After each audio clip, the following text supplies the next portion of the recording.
స్వాతంత్ర ఉద్యమం సమయంలో డబ్బులు సంపాదించిన పెద్ద పేరున్న లాయర్లు మోతీలాల్ నెహ్రూ గారు కానీ స్వార్జితం నుంచి వచ్చిన డబ్బుని ఉద్యమాల కోసం ఖర్చు పెట్టేవాళ్ళు, స్వాతంత్ర ఉద్యమాల కోసం. అలాగే వారి ప్రేరణతోనే నేను సినిమాల ద్వారా నాకు వచ్చిన స్వంత నిధుల్ని ఎప్పటికప్పుడు పార్టీకి ఇస్తూనే ఉంటాను.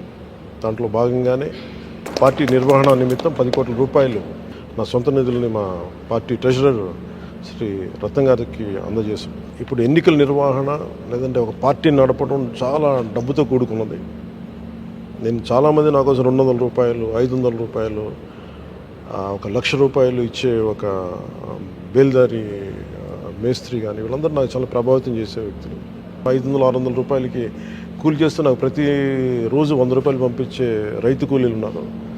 సో వాళ్ళే అంత బలంగా పార్టీకి అండగా ఉన్నప్పుడు ఆర్థికంగా నా వంతు కృషిగా నేను కూడా దాదాపు 40-50 కోట్ల పైన ట్యాక్స్ కట్టాను లాస్ట్ 5-6 సంవత్సరాల్లో. అందుకని నేను కూడా మిగతా సంపాదన పార్టీకి నేను అందజేస్తూ వచ్చాను. దాంట్లో భాగంగానే ఇప్పుడు 10 కోట్ల రూపాయలు అందజేశాను. మనస్ఫూర్తిగా ఇది పార్టీకి అండగా ఉంటుంది ఈ నిధులు అని చెప్పి రత్నం గారికి తెలియజేసుకున్నాను. Thank you sir. Thank you.